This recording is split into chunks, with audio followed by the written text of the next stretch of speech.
우리가 투자를 받는 거나 엑싯을 하는 대상이 FI냐 SI냐에 따라서 아주 많이 달라집니다. 어저께도 잠깐 얘기가 나왔지만 같은 값이면 누구한테 팔아야지 가격이 높아져요? SI한테 팔아야지 금액이 높아진다고요.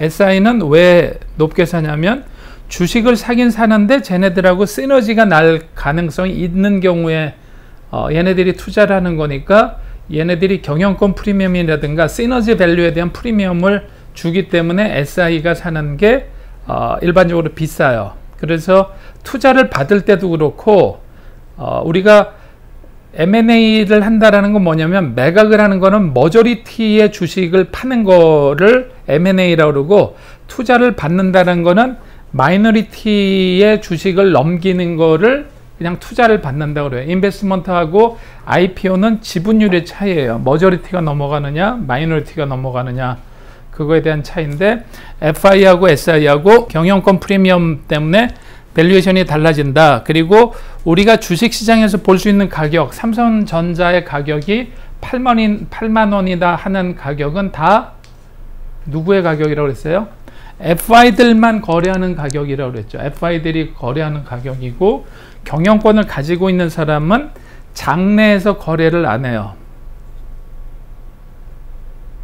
예를 들어서 이재용 부회장이 이제 더 이상 하기 싫어서 회사를 팔고 싶다. 자기가 갖고 있는 대주주권을 누구한테 넘긴다 그러면 주식을 장내에서 팔지 않죠. 장외에서 경영권 프리미엄을 받고 팔기 때문에 장내에서는 경영권 프리미엄을 받을 수가 없어요. 주식을 한 주를 내놓는 게 시장에서 8만 원이면 8만 원인 거고 장외에서 별도로 계약을 해서 주당 뭐 100만 원을 받던 1000만 원을 받던 그거는 장외에서 별도로 계약을 하는 거기 때문에 주식시장 내에서는 FI들만 거래를 하고 SI는 장외 거래를 한다라는 차이가 있어요. 그리고 SI하고 FI하고 엑스타는 게 다르다고 그랬죠. FI가 투자를 했으면 반드시 엑싯을 해야 되고 SI가 투자한 경우에는 엑싯에 관련된 거를 전혀 신경을 안 쓰는데 다만 SI가 그 회사를 사들이는 경우는 많이 발생할 수 있다 이런 거고요. 투자 기간은 어떤 게 길다고 그랬죠? 일반적으로 투자를 한 상태다. 들고 있는 거는 파이낸셜 인베스터는 비교표에서 보여드렸죠. 비교적 펀드 기간 내에 있어야 되니까 짧게 투자를 하고 SI들은 자기네들이 전략적 목적이 있는 한은 롱텀으로 계속 갖고 간다는 차이가 있고 투자금의 원천은 얘네들은 뭐예요? FI의 투자금의 원천은 이제 여러분들 전문 용어로 써보세요. 누구 돈이에요? 네? 자, 그건 뭐라고 그런다고 그랬죠? LP FI는 LP 돈을 투자한다고 그랬죠. 자, SI는 자기네 자체 자금을 갖고 투자한다고 그랬죠. 자금의 원천이 다르다. 자, 그리고 투자를 하는 이유도 다르다고 그랬죠. 파이낸셜 인베스터들은 캐피탈 게인을 맥시마이즈 하는데 일정 기간이라는 게 중요하고 SI는 여러 가지 따라 다른데 자, 근데 여기에 어떤 실제로 얼리 엑시스다 할 때 굉장히 부담되는 대목이 하나 있어요. 뭐가 있냐면 FI가 지분을 10% 들어가면서 유니콘이 된다 그러면 1조짜리의 투자를 10%만 갖고 가면 FI는 지분을 적게 갖고 가도 되니까 얼마만 있으면 1조짜리가 투자가 돼요? 1000억 원만 투자하면 돼요. 1000억 원에 10% 갖고 가면 되는데 SI는 어떻게 해야 된다고 그랬죠? 주로 지분을 다 산다고 그랬죠? 그럼 유니콘을 하나 갖고 가려면 어떻게 해야 되냐면 돈이 얼마가 있어야 돼요? 1조가 있어야 되는 거예요. 그게 다 뭐 캐시가 됐든 주식으로 주더라도. 그래서 얼마 전에 미팅하는데 이제 한화그룹에서도 자기네들은 M&A를 할 수가 없다.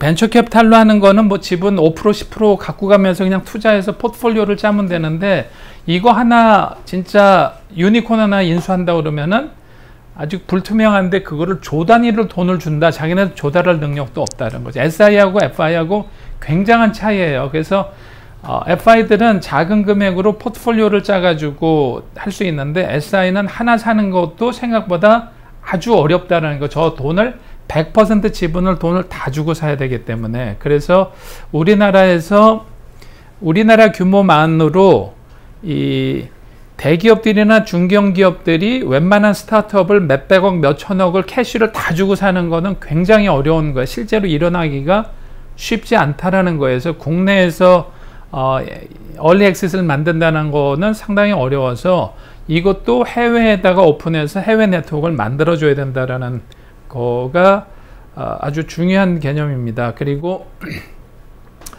또 하나는 뭐가 있냐면 조금 어려운 부분인데, 자, 회사가 스타트업은 순자산가액이 어떻게 돼요?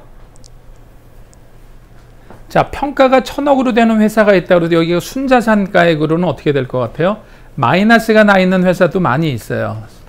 얘네들을 미래 가치가 높은 거지 순자산으로는, 그렇잖아요. 쿠팡 같은 데들은 적자가 4조 5조를 냈다.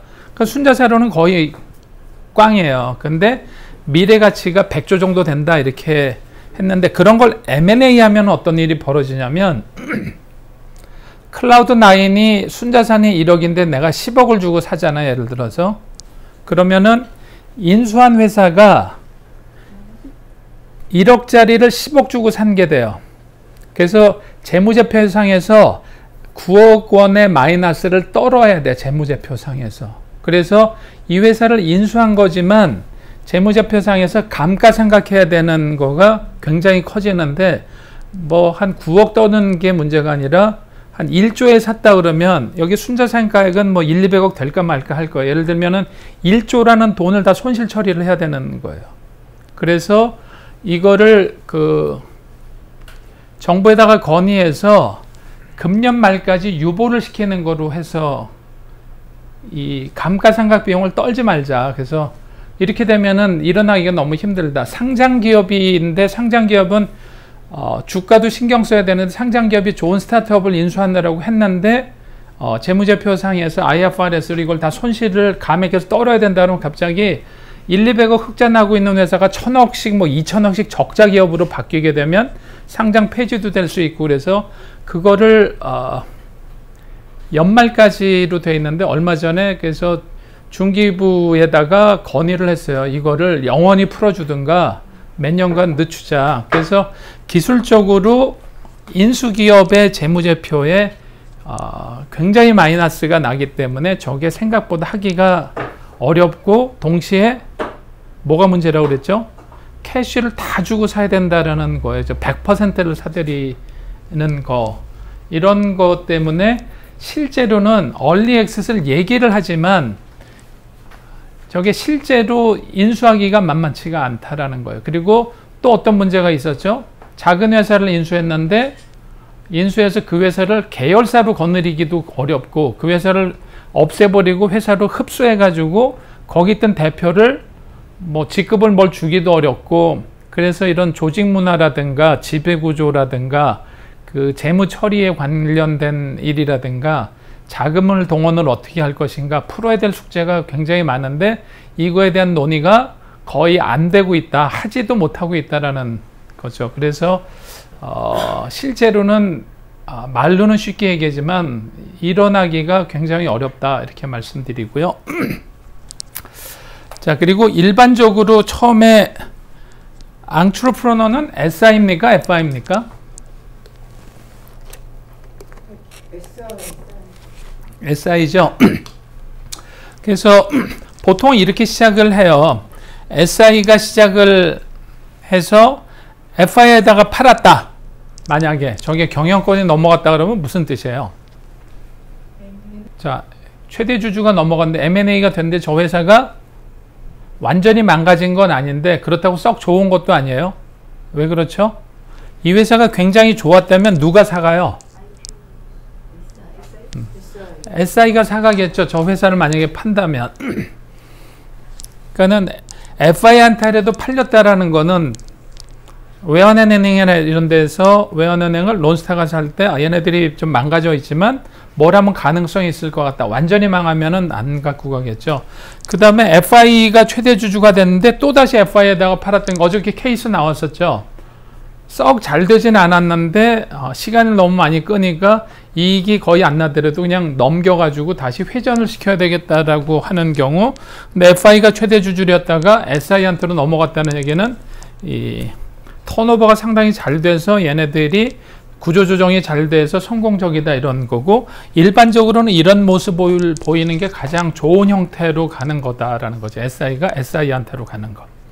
자, 실제로요, 우리 스타트업들이 기술 상장을 한 거의 케이스를 보여드릴게요.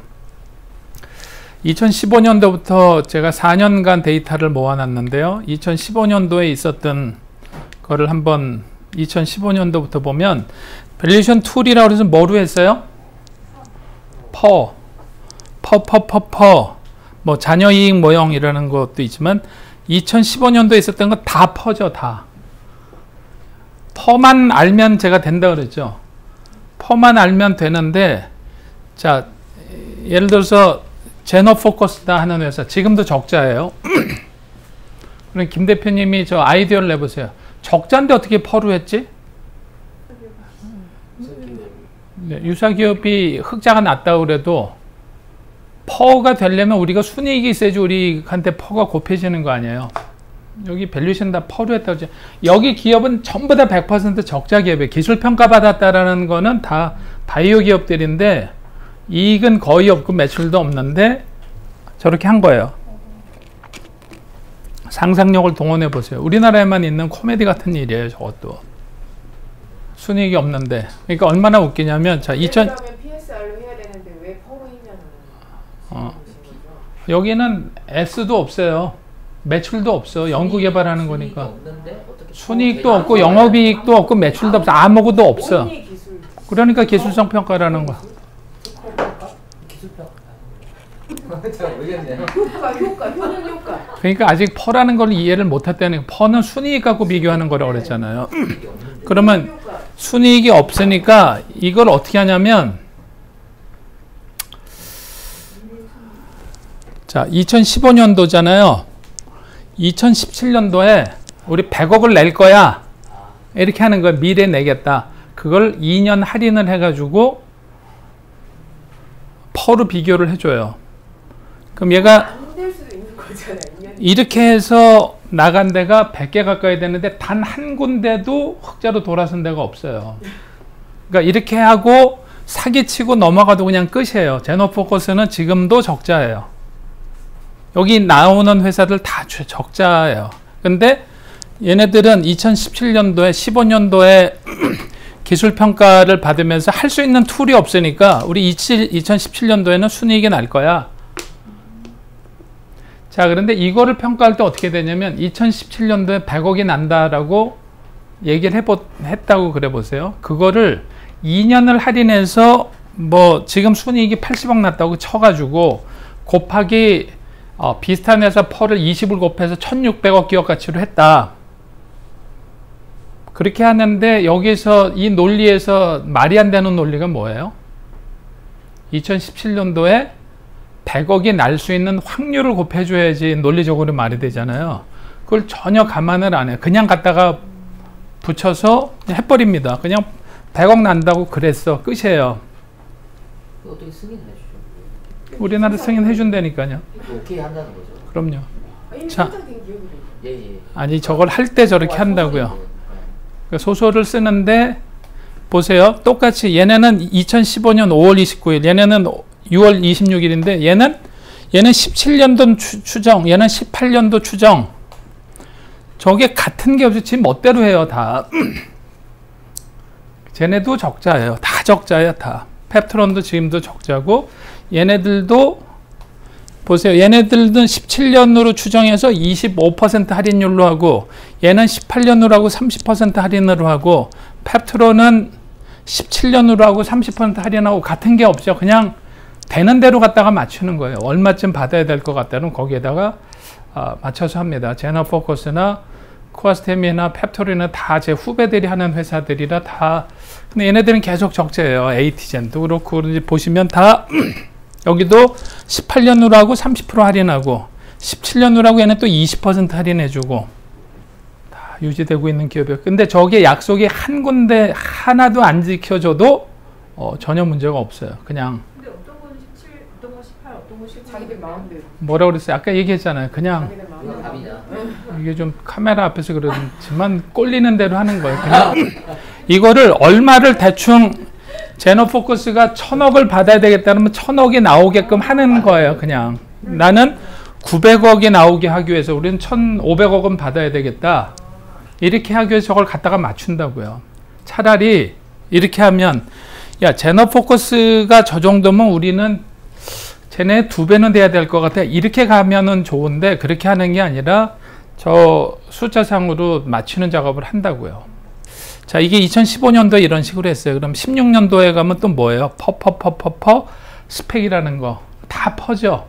스펙은 조금 이따 말씀드릴게요. 그냥 퍼로 하고 여기도 마찬가지로 이제 1년이 넘어왔는데 18년 추정치에 30%, 18년 추정치에 30, 18년 추정치에 25, 18년 추정치에 20%, 19년 추정치에 25%. 다 지 멋대로예요. 같은 게 없다고요. 다. 그런데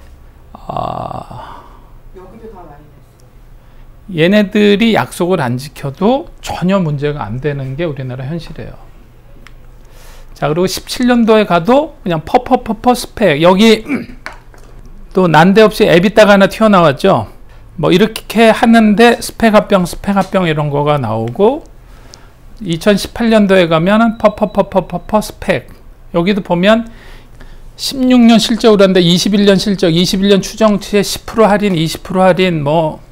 그래서 저거는 어떻게 하기 나름이냐면 그냥 협상을 어떻게 하느냐에 따라 달렸다는. 단 한 군데도 같은 데가 없다고 그랬죠. 기술 평가를 해 놓고도. 그런데 기술성 평가를 받고 나면 밸류에이션을 블러핑 시키는 게 굉장히 쉬워요.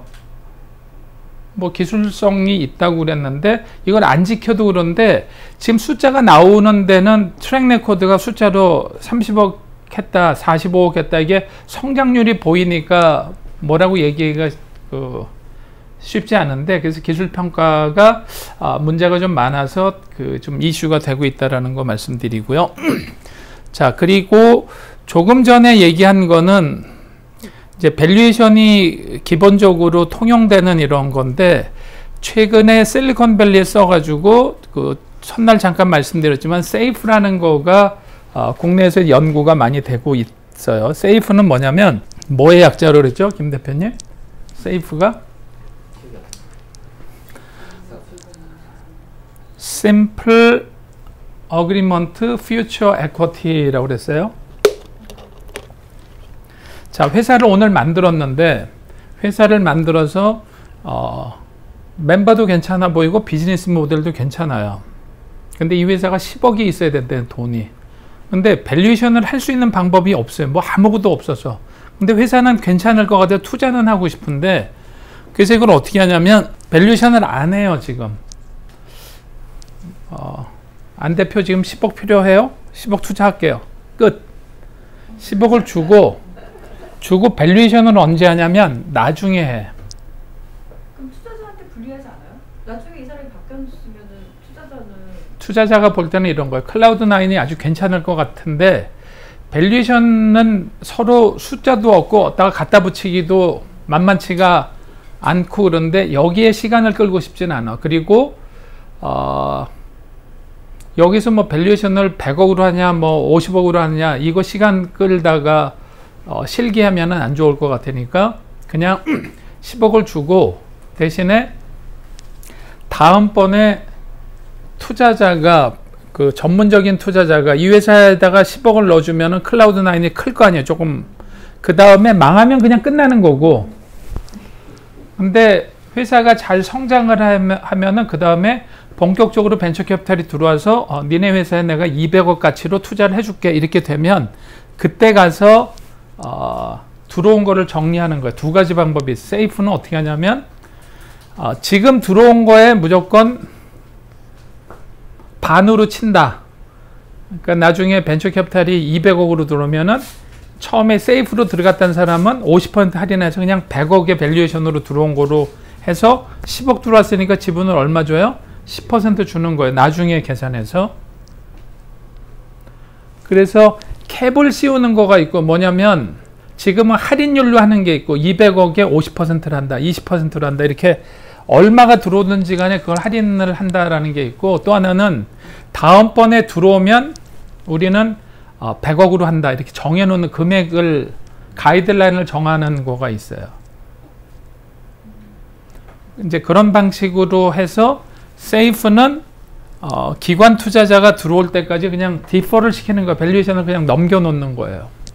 이거를 이제 실리콘밸리의 Y 컴비네이터라는 그 엑셀러레이터가 디자인해가지고 지금 우리나라에도 2019년도부터 해서 한두 개 투자가 되고 최근 들어서 근데 이거가 그 문제가 뭐가 되냐면 그랬잖아요. 그 금융거래를 하거나 이러려면은 재무제표 평가를 받는데 저게 부채냐 자본이냐를 가지고 저게 부채로 잡히느냐 뭐 이런 거가 좀 문제가 금융거래에서 이렇게 돼 있는데 저거에 대해서 자본이다 이러고 있는데 저게 아직 확실하게 정리를 못하고 있어요. IFRS 상에서는. 그래서 이제 그런 부분들하고 지금은 그 할인율이 얼마로 할 것인지 그 다음에 그만 캡을 씌우는 거하고 혼합형하고 이런 것들이 있는데 그래서 아주 얼리 스테이지의 밸류에이션을 하기 위해서 이런 세이프라는 것도 나왔다. 실리콘밸리에서 하는 것도 차용을 하고 있다. 그래서 아주 초기에 엔젤 투자나 이런 시드 단계는 이렇게 하는 거가 좋은데 이거에 대한 연구가 별로 없어요. 그래서 아까 같이 세이프에 대한 연구가 좀 있을 건데 하여튼 얼리 스테이지의 밸류에이션은 세이프라는 것도 쓴다 이렇게 생각하시면 되고요. 자 그리고 밸류에이션을 한 다음에 어저께 강조 많이 했지만 RCPS로 들어온다고 그랬죠. 그럼 RCPS가 되면 저기에서 R은 상환이 되는 거지만 돈을 돌려주는 거지만 C는 뭐라고 그랬죠? 전환을 하는 건데 뭐에서 뭐로 전환을 해요?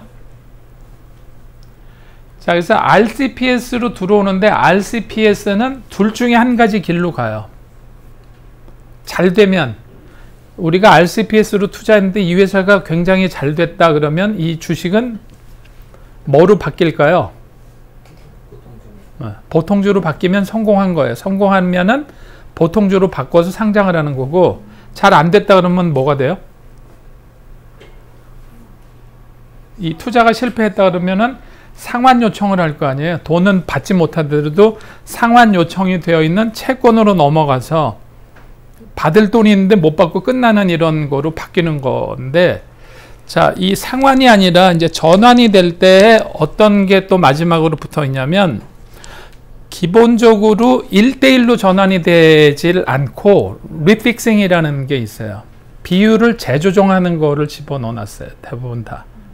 그러니까 처음에 스타트업이 투자자한테 우리가 이렇게 될 거다라고 제시한 거를 근간으로 해서 밸류에이션을 했는데 쉽게 얘기하면 우리가 100억 매출에 10억 정도 이익 나겠다라는 거가 얘네들이 100억으로 평가해서 투자를 한 거라면 예를 들어서 50억도 안 됐다 그러면 상환 요청을 하는데 이게 한 80억 정도 했다 그러면 상환 요청하기도 그렇고 뭐 그냥 보통주로 전환하기도 어정쩡한 경우에 리픽싱이라고 해서 밸류에이션을 재조정을 해요. 20% 깎아라. 그러면은 주식 전환이 만약에 100주로 전환되지 않고 120주가 주식으로 들어가면서 지분율이 투자자가 많아지는 거예요. 그게 리픽싱이라고 그래서 RCPS는 최종 밸류에이션이 언제 결정이 나냐면 보통주로 전환이 다 돼봐야 실제 밸류에이션이 얼마가 된 건지가 나오는 거예요. 그래서 지금 밸류에이션을 100억이라고 했지만 실제로는 보통주로 전환하고 끝냈을 때 최종 밸류에이션이 무엇인가가 중요하기 때문에 밸류에이션은 최종의 결정이 난다라는 거예요. RCPS로 해서 끝나는 게 아니라. 자, 그리고 어저께도 잠깐 얘기했지만 태글롱은 언제 한다고 그랬어요? 안 대표님, 태글롱은 언제 하는 거라고 그랬어요? 대주주가 나갈 때 소액주주가 같은 조건으로 따라 나갈 수 있도록 하는 거를 태골롱이라고 그런다 그랬죠. 반대가 되는 경우에는요. 네. 드래곤롱인데 드래곤롱은 두 가지로 쓰인다고 그랬어요. 대주주가 엑싯을 하려고 하는데 소액주주를 무조건 끌어다가 파는 것도 드래곤롱이고 원래 개념이 그건데 최근 들어서는 어떻게 더 많이 쓰인다고 그랬죠. 소액주주가 투자한 소액주주가 대주주가 엑싯을 제대로 못하면 대주주 지분까지 끌어다가 팔아서 자기네 돈을 챙기는 수단으로 쓰는 것도 드래곤롱이라고 그런다 그랬죠. 태골롱하고 드래곤롱의 가격은 언제 결정이 나냐면 내 주식을 주당 얼마에 파는 건지는 당사자가 나타나 봐야지 알죠. 그러니까 태골롱하고 드래곤롱의 밸류에이션은 그 이벤트가 일어날 때 알 수 있는 거고요. 풋옵션이나 콜옵션은 풋옵션은 더 이상 얘랑 일을 못하겠다. 우리 내 돈 돌려줘 하는 이런 거고, 콜옵션은 얘가 보니까 그 다크 엔젤 같다. 약간 좀 사기꾼 같은 엔젤인 것 같다. 그래서 너랑 안 될 것 같으니까 내가 돈 돌려줄 테니까 너 주식 주고 나가. 이런 게 콜옵션인데, 옵션은 언제 가격을 정하냐면 미리 정해야 돼요. 미리. 알아서 나갈게. 그런데 난 10,000원 줄게. 그런데 쟤는 100,000원 줘야지 나가. 이렇게 해서 싸움이 날 수가 있기 때문에 옵션은 계약할 당시의 가격을 결정하는 것이고, 드래곤롱하고 태골롱은 이벤트가 일어날 당시의 가격이 결정이 되는 거예요. 그래서 자, 스타트업을 한다 그러면 내가 앙트르프로너 입장에서는 무슨 조건을 반드시 넣어야 돼요? 지분을 누구한테 줄 때는 뭘 반드시 넣어야 돼요? 자, 투자를 받는 사람 입장에서, 앙트르프로너 입장에서는 반드시 요구해야 되는 거가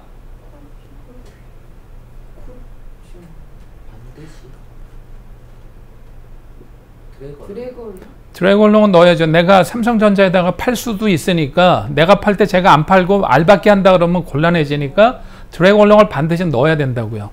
그리고 그거는 삼성전자에 팔 상황이 생겨서 이런 건데, 중간에 하다 보니까 상당히 괴롭혀. 자주 와가지고 막 이렇게 해서 얘랑 더 이상 가면 안 될 거, 주주에서 빼고 싶으면 그럴 수도 있죠. 그럼 뭐가 있어야지 빠져요? 네, 콜옵션. 그래서 투자를 받는 앙트르프로는 드래곤롱하고 콜옵션을 반드시 요구를 해야 되는데, 누가 갑이냐에 따라서 싫다고 그럴 수 있어요. 그래서 투자자가 벤처캐피탈이 드래곤롱은 허용하는 경우가 있는데 콜옵션은 안 받아들입니다. 콜옵션이 약간 악용될 소지가 있어서 그래요. 정보를 앙트르프로너가 가장 많이 알고 있는데 잘 될 것 같으면 콜옵션 행사에서 싸게 받아가지고 이렇게 하고 이럴 수가 있기 때문에, 자, 그러면 투자하는 사람 입장에서는 태골롱 반드시 넣어야죠. 그 다음에 얘가 아닌가 싶으면 풋옵션도 넣어야죠.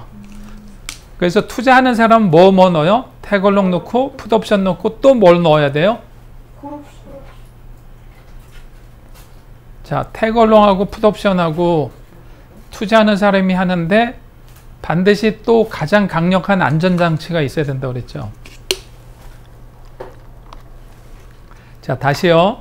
앙트르프로는, 스타트업 하는 앙트르프로는 드래곤롱, 내가 엑싯을 IPO가 아닌 방식으로 하는 경우도 있으니까 M&A 할 때 다 같이 갖다 팔아야 되기 때문에 드래곤롱 반드시 있어야 되고, 얘가 다크 엔젤이나 나쁜 이런 거면 얘 때문에 콜옵션이 있어야 돼요.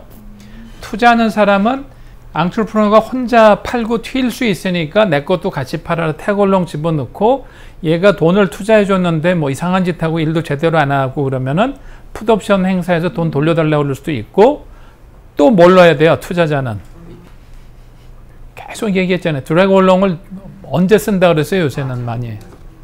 드래곤롱을 투자자가 풋옵션을 해봐야 행사를 못할 수가 있다고 그랬잖아요. 그 이익이 안 나면. 그러면 드래곤롱을 가지고 하는데, 우리나라 모태펀드에서는 드래곤롱을 빼놨는데, 어저께 보여드렸죠? 쿠팡 이런데 드래곤롱 소프트뱅크에서 전체가 다 들어가 있다고 얘기를 했죠. 그래서 앙트르프로너는 드래곤롱하고 콜옵션을 요구를 해서 두 개를 고 투자자는 드래그 얼롱, 태그 얼롱, 풋 옵션을 집어넣는다 이렇게 생각하시면 되고요. 여기에 양쪽이 공동으로 얘기하는 거가 The right of first refusal이라는 게 있어요. 이거를 우선 매수권이라고 부르는 거. 만약에 네가 주식을 팔 거면 내가 먼저 상대방한테 우선권이 있다는 것. The right of first refusal이라고 하는 거는 양쪽에 다 들어가는 거예요. 자, 그런데 이거 위에 있는 게 뭐냐면 RCP에서 계약서를 쓰고 이게 그 밑으로 들어간다는 거, 이런 컨디션들이요. 그러니까 RCP에서 쓰면은 뭐가 기본으로 들어가요? 리픽싱은 RCPS에서 컨버전에 들어가는 거예요. 원투원으로 컨버전이 되는 게 아니라 거기에서 리픽싱이 되면 어떻게 컨버전이 된다라는 게 들어가는 거죠. 자, 뭐 시몬느라는 회사가 다음 달에 상장을 하는데요. 시몬느의 FI로 블랙스톤이라는 데가 30% 들어와 있어요. 근데 이게 요번에 시장 친화적인 자금 회수를 한다 해가지고 회사는 경기도에 있는데, 자, 이게 시몬느가 상장을 하는데 FI로 들어와 있는 블랙스톤이 시장 친화적 자금 회수를 한다. 상장을 할 때 아까 안 대표도 그랬죠. 가치를 공모 가격을 최고로 끌어올리는 게 좋다 라고 생각할 수 있는데, 그러면 어떻게 될 수 있어요? 경쟁률이 떨어질 수 있고 가격이 좀 메리트가 없을 수가 있죠. 근데 FI 입장에서는 맥시멈으로 해야죠.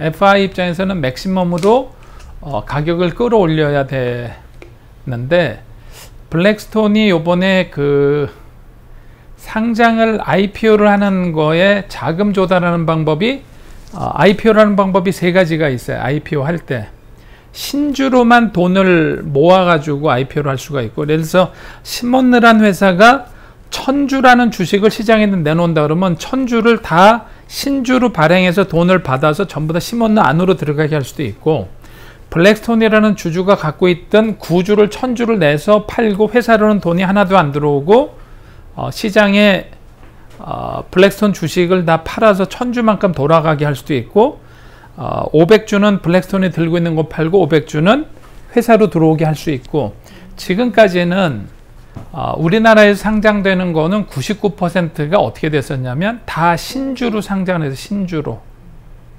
그런데 회사가 돈을 많이 벌어서 회사 신주를 많이 발행하게 되면 어떻게 돼요? 주식이 많아지고 다일루션만 되는 거 아니에요? 최대 주주 지분율이 떨어지는 이런 거. 근데 회사에 돈이 많으니까 굳이 그렇게까지 들어올 필요가 없다. 그래서 어저께 야놀자 같은 경우에도 다일루션이 싫어서 9주로 1조를 팔든지, 그래서 시몬느는 어떻게 했냐면 블랙스톤이 가지고 있는 거를 거의 다 9주를 파는 방식으로 했어요.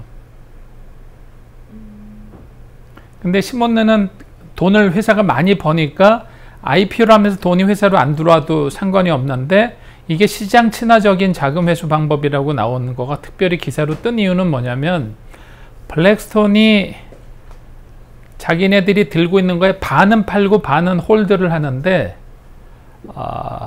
미래를 놓고 봐서 가격을 그렇게 세게 부르지 않겠다라고 합의를 본 거예요. 블랙스톤이 구주를 그 매출을 시키면서 IPO를 하는데 블랙스톤이 욕심을 그렇게 부리지 않았어요. 그래서 이게 상당히 좋은 그 사례가 될 거다라고 얘기를 한 건데, 그 블랙스톤이 전 세계에서 가장 큰 사모펀드인데, 얘네들이 요번 거는 좀 작게 하더라도 나머지 15% 갖고 있는 거를 그러면 어떤 시그널을 주는 거냐면, 시몬의 미래 가치가 굉장히 높겠구나, 블랙스톤이 그렇게 하는 거 보니까. 그래서 그런 의미로 이거를 한번. 근데 그럼 시몬느는 자본이 풍부해서 IPO에서 자본이 들어올 필요가 없는데 왜 IPO를 해요? 왜 해요? 자, 엑시에 시켜줘야 되는 엑시 투자자들 때문에 안 돼요. 돈이 많으면 그 돈 자기 돈 갚아서. 시총이 늘어나면 회사가 자본을 다른 데서 이동하는 거고, 실제 현금을 진짜 돈 많은 애들이 IPO 할 필요 없댔잖아요. 저거나 있으면 되지.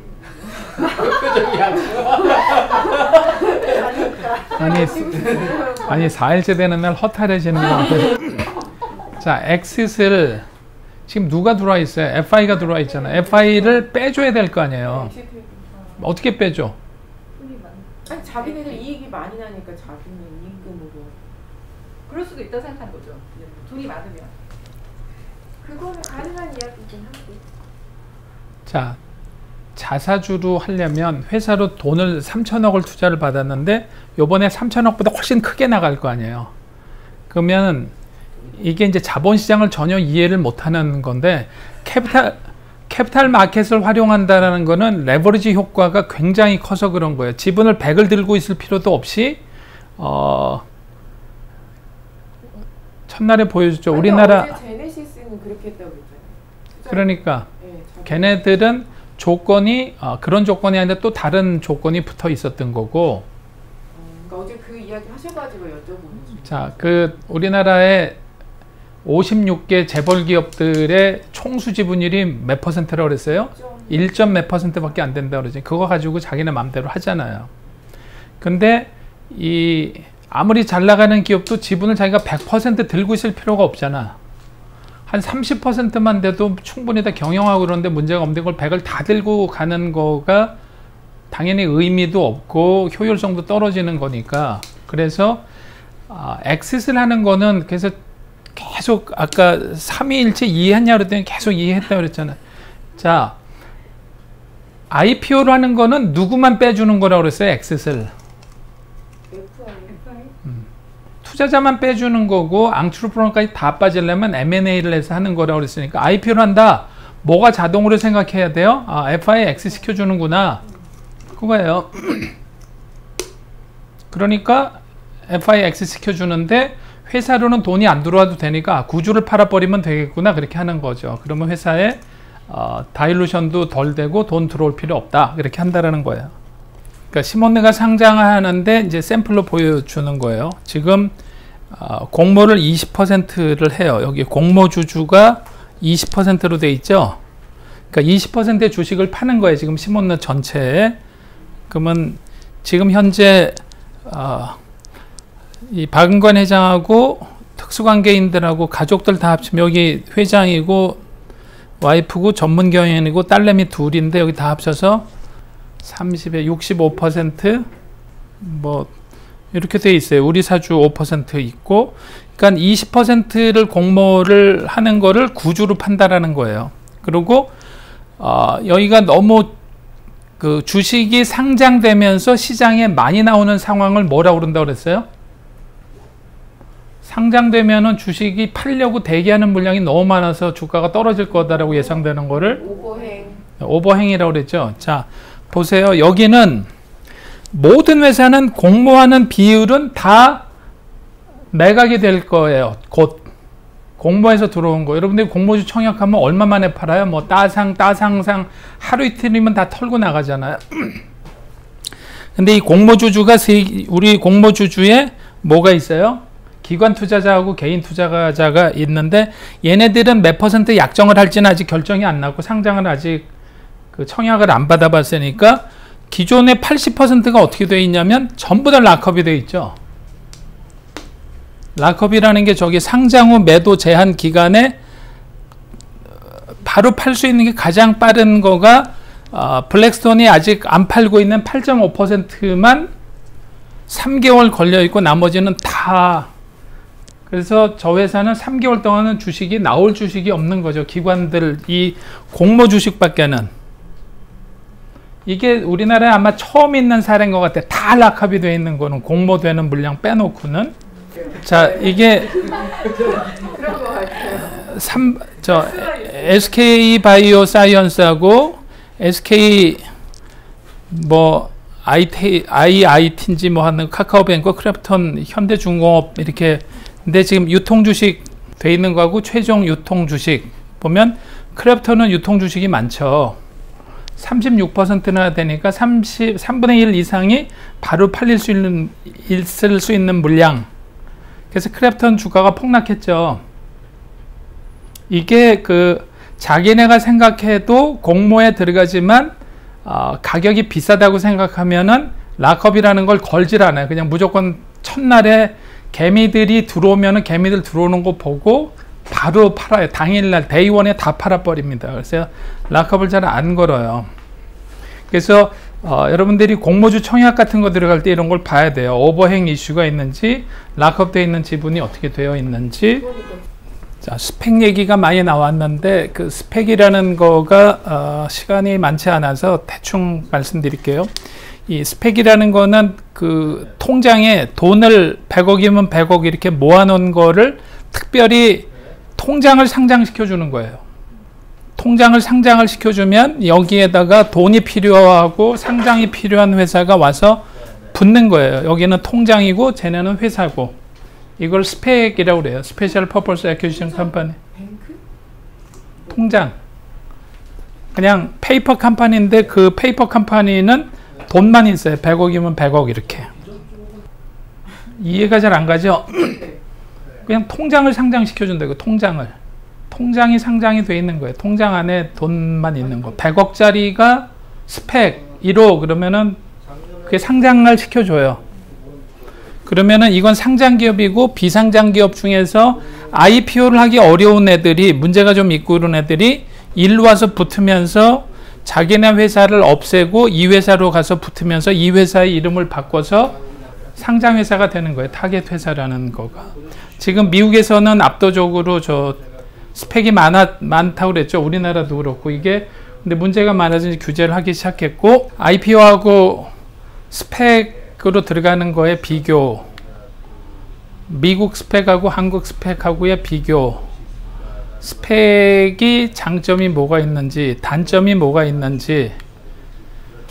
지금 보면 스펙이 2021년도 3월 달까지 저렇게 한 달에 100개를 했는데 한 달에만.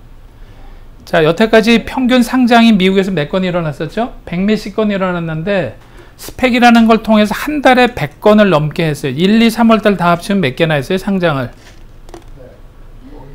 한 달 동안에 IPO 하는 거가 IPO를 1년 동안 하는 거를 넘어간 거예요. 자, 스펙은 자, 뭐냐면 이렇게 센세이션을 일으켰는데 개미들이 돈을 100만 원씩 모아서 100억을 모아요. 근데 내가 100억짜리 회사를 M&A는 못 하는데 100만 원씩 내서 이게 뭐 몇만 명이 모아서 100억을 모아서 이걸 갖고 회사를 좋은 회사를 M&A를 하는 거를 스펙이라고 그래요. 근데 굉장히 문제가 많아요. 그리고 그냥 다 사기당하는 거예요. 제가 사기라는 표현도 써요. 무슨 얘기냐면 스펙을 증권사가 만들어 놓는데 얘네들이 전체 금액의 한 20%를 그냥 먹어요. 그래서 여러 가지로 다 빼먹어요. 수수료뿐만이 아니라. 그래서 스펙이 지금 한 달에 30건 이상 미국에서 소송이 나 있고 그냥 상장 폐지된 종목들도 나와서, 자, 이거는 IPO는 아주 깐깐하게 그 미국 증권거래위원회 같은 데서 보는데 스펙은 대충 봐요. 우리나라도 그랬는데 그러다 보니까 사기꾼들이 많이 나와서 IPO를 하면은 거의 2, 3년에 걸쳐서 철저하게 다 리뷰를 하는데 이건 2, 3개월밖에 안 걸리니까. 근데 증권거래위원회 같은 데서 얘네들이 주식을 발행하는 게 아니라 스펙하고 와서 그냥 합병을 하는 거기 때문에 별로 문제를 안 삼았는데 여기 보시는 대로 무식하게 늘어났죠. 얼마나 늘어났어요? 작년에 한 달에 한 건 하던 거가 100건 이상씩 늘어나니까 저게 그러면 사기꾼들이 너무 많이 등장을 해서 4월 달부터 규제가 아니라 조금 보겠다 그러니까 저렇게 급감을 했어요. 그리고 지금은 계속 소송 중이에요. 그래서 미국에서 스펙에 대한 규제 강화 조치 내린 거예요. 그래서 이렇게 해서 IPO보다도 훨씬 더 절차가 간단한데 조금 보겠다고 그랬더니 저렇게 다 꼬리를 내리고, 우리나라도 굉장히 많았다가 우리나라도 굉장히 많죠. 여기 개수.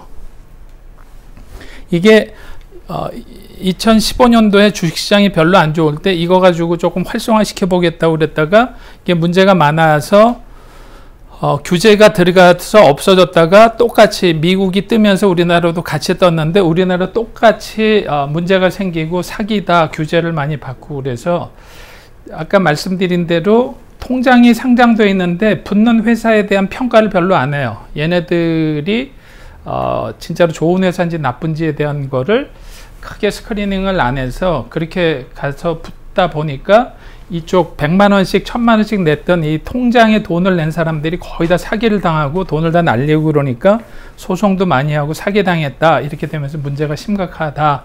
저는 개인적으로 스펙은 무조건 없어져야 된다고 봅니다. 나중에 기회가 되면 스펙에 대해서 자세하게 말씀드릴 건데 제가 우리나라에서 두 번째로 만들어진 스펙의 사회이사를 해봤는데 이거는 그냥 증권사가 떼돈을 버는 이런 구조로 돼 있고 실제로 개인들은 손해를 보는 구조로 돼 있어요. 무조건. 그래서 여기 보시는 대로 이렇게 많아졌어요. 그 금년도에 예상치로 200개가 될 거라는데 훨씬 더 넘어갔죠 이미. 그리고 스펙이 이렇게 돈도 많이 모이고 회사도 저렇게 됐다가 규제에 나오니까 이제 급감을 한 거죠. 이제 소송이 한 달에 30몇 건씩 거의 모든 회사가 다 소송을 당할 거다라고 생각을 하고 있어요. 그리고 스펙으로 밸류에이션을 아주 높여서 떼돈 벌고 나간 애들. 그리고 스펙의 타겟이 되는 거는 미국이 대부분이고 미국에 있는 스펙에다 갖다 붙이는데 자 스펙은 Special Purpose Acquisition Company라고 그랬어요. 뭐만 있다고요? 통장만 있어요. 개인 투자자들한테 M&A를 통해서 돈을 벌 수 있는 기회를 주겠다라는 게 표면적인 명분이에요. 개미들한테도 대규모 M&A를 연합군으로 만들어 돈을 벌 수 있도록 하겠다라는 게 명분인데 일단 타겟 컴퍼니들이 사기꾼들이 많아요. 그리고 이 스펙을 운영하는 스폰서하고 인베스터라는 사람들이 20%를 그냥 먹고 들어가는 구조로 만들어져 있기 때문에 개인들이 돈을 벌 수 없는 이런 그래서 우리나라에서 스펙 우리나라 거가 규제가 되고 미국 규제 되기 전에 우리나라 기업들도 스펙으로 간다 이렇게 해가지고 티켓몬스터가 스펙으로 간다고 그랬다가 규제가 되면서 이제 문제가 생겼죠. 그래서 미국 스펙을 추진하다가 미국 SEC에서 스펙에 대한 규제가 들어가면서 딱 막혔어요. 그래서 KKR이 전 세계에서 블랙스톤이 1등 그 펀드고 두 번째로 큰 회사가 KKR인데 얘네들이 조 단위로 돈 넣었다가 묶여 있는 상태에서 롯데에다가 팔려고 그러다가 실패하고 IPO 실패하고 최종 남은 거가 스펙이다 그랬는데 스펙 추진하려고 그러다가 망했어요. 그래서 KKR이 주식을 90몇 % 들고 있는데 티모는 어떻게 될지 모르겠어요.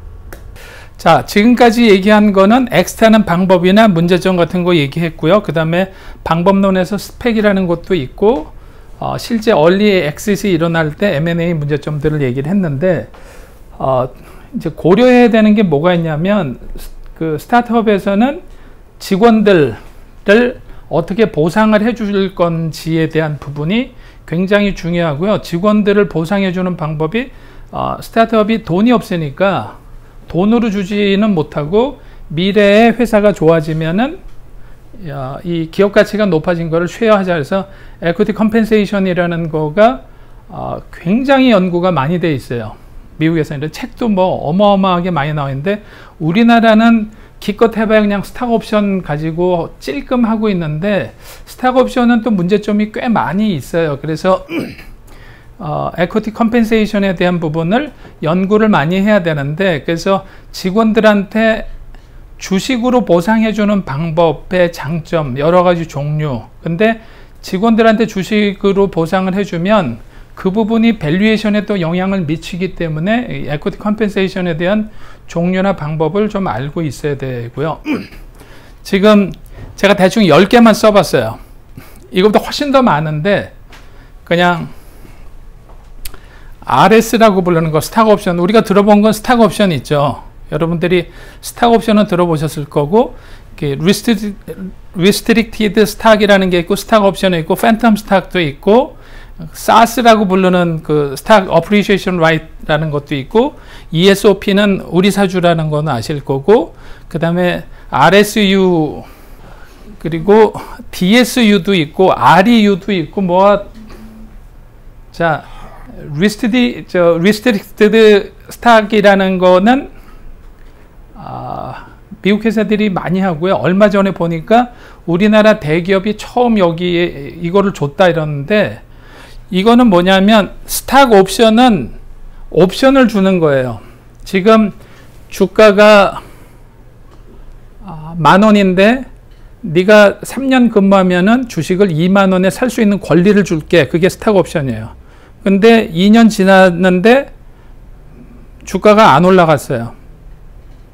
지금 주가보다 원래 그 주식을 그 스트라이크 프라이스라고 그러는데 엑서사이즈 하는 금액보다 안 올라가면 그냥 꽝이에요. 스탁 옵션은 받았지만 의미가 없는데 이 RS라고 부르는 리스티드 스탁이라는 거는 주식을 주는 거예요. 그냥 스탁 그랜트의 일종이에요. 저거는 대신에 왜 제한 주식이라고 그랬냐면 1년간 근무하면 줄게 이런 식으로 되어 있는 거예요. 스탁 옵션은 1년 근무한 다음에 주식을 살 수 있는 권리가 생기는 건데 싸게. 근데 그게 어떻게 될지 모르는 거지만 이 RS라고 부르는 거는 주식을 주는 거예요. 주식을. 그래서 그 스탁 그랜트가 되는데 미국 경영자들한테는 굉장히 많이 쓰고요. 저희 애가 하이퍼 커넥트에 또 갔다고 그랬잖아요. 하이퍼 커넥트로 갔는데 얘네들이 매치 그룹에서 인수한 다음에 RS를 주더라고 애한테. 그러면은 1년 근무하면 얼마 주고 2년 근무하면 주식을 매주 주겠다 이런 거가 RS고 이건 주식을 주는 건데 이거를 자기가 팔거나 하려면 1년 근무하면 얼마 주고 2년 근무하면 얼마 주고 이렇게 되어 있는 거예요. 이거는 주식을 줬는데 제한이 걸려 있는 거예요. 기간이 지날 때까지. 스탁 옵션은 옵션을 준 거라고 그랬죠. 지금 미국에서 연구를 많이 하고 우리나라에서도 굉장히 필요한 게 뭐냐면 자, 근데 이거 얘기하기 전에 이 RS나 스탁 옵션 같은 거는 어떤 문제가 있냐면 종업원이 주주가 되죠. 종업원이 주주가 되면 지금까지 얘기했던 태글롱, 드래글롱 이런 거에서 굉장히 복잡해져요. 직원들한테 스탁 옵션을 100명한테 줬다. 100명한테 그런 거 다 받기도 쉽지도 않고 그리고 스탁 옵션이라는 거는 상장이 돼야지 의미가 있는데 상장하는 거가 아주 어렵고 그러니까는 빛 좋은 개살구가 될 수도 있고 그런데 물론 스탁 옵션은 일반 사람들이 잘 모르지만 상장이 안 돼도 스탁 옵션은 행사할 수 있어요. 주주가 될 수는 있는데 그걸 자기가 돈 주고 사봐야 의미가 없으니까 안 하는 것 뿐이지만 이렇게 종업원을 주주로 만들어 놓으면 장점도 있을 것 같지만 나중에 엑스타 오를 때 상당히 복잡해질 수가 있어요. IPO를 통해서 한다 그러면은 뭐 간단할 수 있는데 IPO가 아닌 방법에서는 그래서 많이 연구가 되고 있는 게 팬텀 스탁이라는 거예요. 팬텀 스탁은 주식을 안 줘요. 주식을 준 거로 치는 거예요. 그냥 계산만 하는 거예요. 얘가 네가 5% 주식이 있다고 생각해라 라고 해서 하는 거예요. 그리고 모든 거를 다 주주인 것 같이 해서 하고 이거를 평가를 주주가 배당을 받았다, 뭐 무상증자를 했다 이렇게 한 거를 다 계산해서 돈으로 나중에 보상해 주는 거를 팬텀 스탁인데 이거에 대한 연구가 미국에서는 꽤 많이 돼 있고요.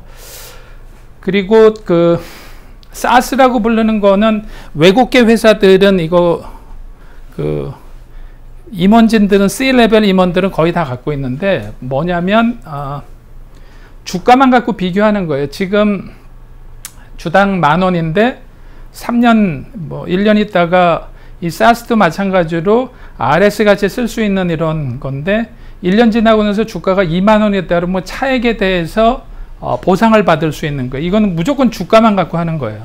C레벨 임원들 보고 무조건 주가를 끌어올리면 인센티브가 있다. 그거를 사스라고 그러는데 저거는 주로 상장 기업들 중에서 실리콘밸리에 있는 테크 기업들이 저 사스라는 걸 쓰고요. 5번에 있는 우리 사주라는 거, 임플로이 스탁 오너스 플랜이라는 거는 보통 그 회사 주식을 싸게 줘서 상장하게 되면은 요새 뭐 이슈가 많이 됐었죠. 우리 사주 들고 있다가 주가가 뭐 따상상이 돼가지고 어떻게 됐다 이렇게 얘기하는데 이거는 회사 주식을 좀 싸게 살 수 있는 이런 걸 주는 거고요. 임플로이 스탁 퍼체스 플랜이라는 건 ESOP랑 좀 다른데 일정 기간이 지나가면 주식을 조금씩 싸게 살 수 있는 급여에서 일정 부분을 꺼내서 주식을 싸게 파는 이런 거를 ESPP라고 부르고요. 자, 여기 그 7번에 있는 RSU를 굉장히 많이 써요, 요새. 아마 제일 파퓰러한 게 RSU예요. Restricted Stock Units라고 해서 얘하고 똑같은 것 같은데 좀 달라요. 저거는 뭐냐면 개념은 비슷해요. 너 1년 근무하면 100주 줄게. 2년 근무하면 1000주 줄게. 이렇게 해서 하는데 얘랑 다른 게 뭐냐면 얘는 주식을 준 거예요. 이미 지금부터 주주인데 사용에 대한 거, 재산권을 행사하는 거가 제한이 붙어 있는 거고, 얘는 1년 지나면 주식을 줄게라는 약속을 맺은 거라 1년이 되면 주는 거예요. 스탁 옵션의 차이는 뭐냐면 스탁 옵션은 1년 지나고 나서 주식을 싸게 살 수 있는 권리인데 그 돈을 내고 주식을 사는 거고, RSU는 돈을 안 내요. 그냥 주식을 줘요. 근데 RS하고 RSU의 차이는 뭐라고요? RS는 주주예요. 이미 지금부터 오늘 부여하는 시점에 주주고, 저걸 꺼내 쓰는 시점을 정해 놓은 거고, RSU는 지금 부여했다 그러면은 그 주식을 받을 수 있는 권리를 주는 거고, 1년 지나고 나면 그 주식을 그때 받아서 주주가 될 수 있는 거를 RSU라고 그러는데, 이건 굉장히 많이 씁니다. 그 다음에 그 DSU라는 거는 자기가 중간에 회사로부터 어떤 보상 받는 거를 퇴직할 때나 뭐 내가 죽을 때 뭐 이런 데로 디퍼를 시켜 놓는 거예요. 그 지금 요새 국민연금이나 이런 것도 받는데 자기가 일을 하면 뒤로 받는 시기를 뒤로 밀어 놓는 거랑 비슷하게 회사에서 받은 이런 인센티브나 스탁에 관련된 거를 실제 엑사이즈 하는 거를 디퍼 시켜 놓는 거를 DSU라고 부르고요. REU라는 거는 또 얘랑 그 7번하고 Restricted Stock Units하고 비슷한데, 저거는 어디서 쓰냐면 그 로펌이나 벤처캐피탈 같은 데들, 사모펀드 같은 데는 주식회사가 아니고 LLC이기 때문에 파트너십이기 때문에 주주의 지분권을 인정해 주는 거예요. 나머지는 다 주식회사는 주식이 있는데, 여기는 LLC 같은 데는 일반 주식회사가 아니기 때문에 거기에 대한 지분율을 인정해 주는 거를 REU라고 그래요. RSU하고 같은 컨셉인데 1년 근무하면 너한테 한 5%의 전체 수익을 쉐어할 수 있는 권리를 줄게, 이렇게 만들어지는 건데 조금씩 다르지만 굉장히 많아요. 근데 스탁 옵션은 예를 들어서 제한 요건이 많이 있어요. 전체 발행 주식의 몇 % 이상을 못한다. 누구는 못한다. 누구는 못한다. 근데 나머지는 그런 제한 같은 것들이 없어요. 그리고 스탁 옵션은 잘못하면 창업자도 조금 이상해질 수 있고, 스탁 옵션을 잘못 발행해서 회사가 망하기도 해요. 그런데 반대로 스탁 옵션을 받았다가 별로 의미가 없을 수도 있고 그래요. 그래서 삼성전자가 과거에 임원들한테 주로 스탁 옵션을 주다가 스탁 옵션이 이제 없어졌어요. 좀 부작용 같은 것들도 있고, 주가가 왔다리 갔다리 하다 보니까 어느 시점에 받냐에 따라서 그런 차이도 있고, 그래서 지금은 이런 그 임플로이들한테 에쿼티 컴펜세이션이라는 거가 실리콘밸리 많이 있는데, 우리나라도 스탁 옵션 일변도로 되어 있는데 빨리 도입을 해야 된다. 굉장히 연구가 많이 돼야 되는데 전혀 안 돼 있어요. 그래서 안 대표가 누구한테 찾아서 에쿼티 컴펜세이션에 관련된 책을 내면은 아주 괜찮을 것 같아요.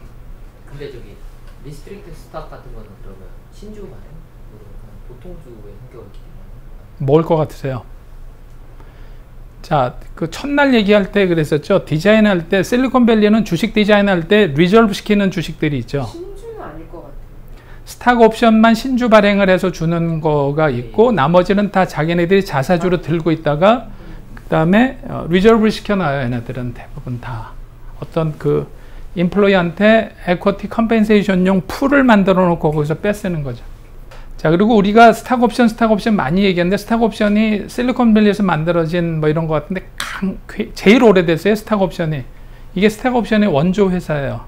일리노이 센트럴 레일로드라는 일리노이 중앙철도 회사가 1800년도에 스탁 옵션 줬던 증서예요.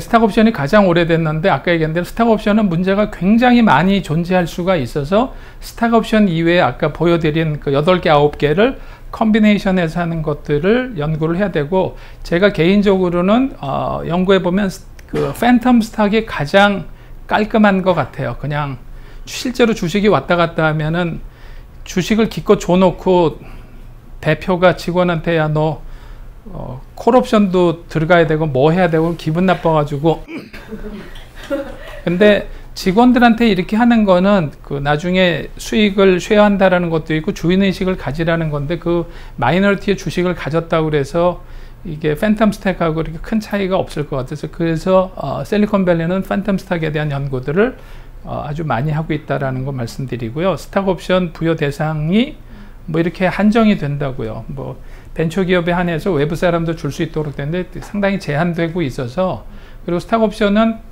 그 주총사항이라서 전부 다 100% 공개를 해야 돼요. 이거 공개하면은 또 쟤는 왜 줬는데 나는 안 줬냐, 쟤는 20주인데 나는 10주냐, 뭐 다 굉장히 복잡해져요. 그래서 이런 논란을 없애기 위해서 저는 스탁 옵션보다는 다른 방법을 해야 되는데, 우리나라는 가장 오래된 거를 천편일률적으로 한다. 근데 스탁 옵션에 대한 이해도도 좀 별로 없다. 스탁 옵션 부여 방법이 3가지가 있죠. 김 대표님 어떤 게 있어요? 직원들한테 스탁 옵션 주셨어요? 네. 뭐가 있어요? 부여 방법이 3가지가.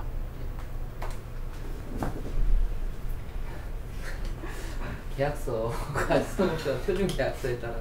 스탁 옵션은 표준 계약서라는 게 없고요. 스탁 옵션은 회사별로 다 다르게 디자인해야 되는데, 스탁 옵션은 이제 신주 발행 방식하고 구주 방식이 있고 그 차액 보상 방법 이렇게 3가지가 있는데, 그게 다 장단점이 있어요. 그 회사 상황에 따라서. 그래서 지금 말씀드린 대로 스탁 옵션은 뭐 부여 대상에 뭐 여러 가지 제한 조건이 있는데, 최근에 나온 이런 것들을 좀 검토를 해보시면 좋을 거다 이런 거고요. 스탁 옵션 최근에 뭐 그 세제 혜택을 더 준다고 그래서 하는데, 이게 스탁 옵션은 쉽게 얘기하면 이런 거예요. 네이버에서 야 엄청나게 많이 받았다 이렇게 얘기하는데, 그 한성숙 대표한테 93억 원 줬다는 93억 원을 준 게 아니라, 사람들이 계속 헷갈린 게 93억 원어치를 살 수 있는 권리를 준 거기 때문에 저거를 엑스사이즈 하려면 자기가 93억 원을 내야 되는 거예요. 근데 93억 원을 내고 사는데 뭐 주가가 떨어져 있으면 저거는 부여할 때 오늘 부여한다면 오늘보다 낮은 주가를 못 줘요. 그러니까 그 몇 년 전에 타워팰리스에 가서 그 삼성 출신 아줌마들이 얘기하는데 웃기는 얘기를 했었어요. 니네 집은 얼마 받았니? 우리 집은 얼마 받았다를, 이걸 자꾸 돈이라고 생각해요. 이게 RS가 아니라 옵션을 준 거예요. 93억 원어치 주식을 살 수 있는 권리를 줬는데 93억 원을 주고 사서 94억 원이 될지도 모르는 거고, 이거보다 낮을 수도 있는 거예요. 그래서 이거는 그냥 빚 좋은 개살구가 될 가능성이 있고, 이미 카카오고 네이버 같은 데는 주가가 엄청나게 떠 있는 상태이기 때문에 뭐 그래서 스탁 옵션 이런 게 있다. 그리고 자료에 보면 이런 그 비교들을 굉장히 많이 하고 있어요. 그 우리 사주하고 인플로이 스탁 퍼체스 플랜하고 사스하고 어떻게 다른지, RSU가 어떻게 차이가 있는지, 누구를 직원들을 리텐션하기 위해서 리워드는 누가 더 많이, 직원들이 어디에 더 감동을 받는지, 이런 비교표들이 많이 나와 있는데, 우리나라하고는 조금 다르고 저거를 디자인을 어떻게 하는지에 따라서 조금 더 달라집니다. 그래서 안트로프너들은 좋은 직원들을 데리고 있기 위해서 고민을 굉장히 많이 해야 된다라는 걸 말씀드리고요. 이게 미국에서 찾아보니까 이런 자료가 있더라고요. 미국의 CEO 컴펜세이션, CEO들은 거의 다 여기서 얘기하는 거는 전문 경영인들이에요. 뭐로 보상을 가장 많이 해요?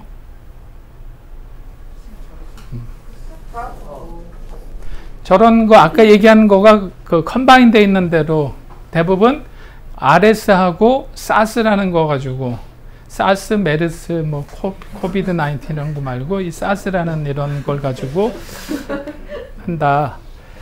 그래서 마지막 슬라이드입니다. 세상을 바꾸는 이런 거가 2개 그룹이 있다고 그러죠. 디지털 자이언트하고 앵클 바이터가. 그래서 이런 그 빅테크 기업들, 규모가 큰 데들이 세상의 커다란 방향을 정해주고요. 근데 저들은 규모가 크게 움직이고 커다란 흐름을 만들어내는데 결정적인 순간에 작지만 빠르게 어떤 급소를 물고 그러는 앵클바이터가 존재를 하는데, 앵클바이터의 역할을 스타트업들이 하고 있는 거죠. 그래서 지금은 저런 스타트업들이 디지털 자이언트하고 민글이 돼서 서로 주거니 받거니 하면서 아이디어가 서로 하고 그러기 때문에 우리는 디지털 자이언트가 움직이는 방향을 좀 주시를 하고 스타트업들, 유니콘들이 어디로 나가는지를 알면 나름대로 미래 변화나 이런 거를 예측하고 대비하는 능력이 커질 거다, 이런 거고요. 제가 조금 전에 쉬는 시간에 무슨 기자한테 전화가 왔는데 저보고 기자가 이렇게 경제 기자인데 IPO를 왜 해야 되는지 설명을 해주세요 그러더라고요. 그래서 제가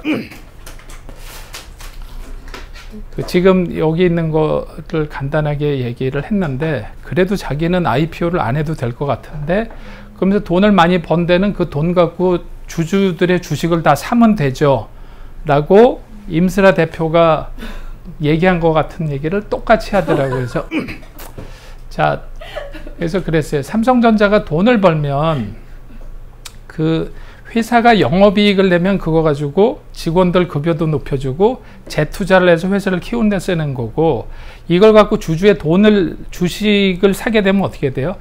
주주가 사람들이 잘못 알고 있는 거는 주식은 개인이 가지고 있는 거고요. 회사 돈은 공금으로 회사의 발전을 위해서 쓰는 건데 이게 섞이면 안 된다고요. 그래서 선순환을 위해서 엑싯은 반드시 필요한 거고, 그래서 다시 말씀드리면 우리나라가 그랬잖아요. 그 전체 데이터로 놓고 보면 1년에 13만 2천 개 정도의 중소기업이 생긴다. 그 중에 2만 개 정도가 스타트업인 것 같다라고 얘기를 하는데, 그 중에 1600개 정도가 투자를 받는다. 그 중에 50개밖에 상장이 안 된다. 나머지 다 어떻게 할 거냐. 나머지를 전부 다 엑싯에 대한 스터디를 시키고 하려면 가급적이면은 끝까지 가다가 망가지는 경우에는 별로 가능성이 없고 얼리 엑싯을 위해서 준비를 해야 되는데, 생각보다 말은 쉬운데 굉장히 어렵다는 그 방법도 없고, 그래서 그 얼리 엑싯에 대한 방법론을 실제로 고민을 많이 해봐야 되고, 저는 그 대기업이나 중견기업들한테 아까 그 재무제표가 망가지는 거에 대한 대책도 좀 세워줘야 되고, 조직 문화에 대해서 이게 섞이는 거에 대해서 일부 어떻게 할 것인지도 이 국민적 공감대가 있어야 되는데, 스타트업을 대기업 보고 투자는 많이 하라고 그러는데 투자해가지고 계열사를 늘린다 그러면 또 난리 칠 거예요. 그러고 다 잡아먹는다고. 그래서 이거에 대해서는 이제 얘기를 꺼내기 시작했으니까 엑싯은 앙트레프너한테는 책임이자 의무예요. 그래서 무조건 투자를 받았으면 어떻게든지 돌려줄 것인지를, 그런데 너무 무책임하게 나는 IPO 할 거야. 못하면 어떻게 할 건데? 투자 안 받을 수도 있잖아. 투자 안 받고 회사를 키우면. 그래서 그 벤처 캐피탈이라는 개념도 말씀드렸고, 왜 벤처 캐피탈이라고 하는지 그들의 역할이라든가 그래서 그 하여튼 전체적으로 좋은 스타트업에 좋은 투자자를 만나서 좋은 엑싯을 하는데 IPO가 아닌 얼리 M&A를 위해서 노력을 해야 된다. 그게 결론입니다.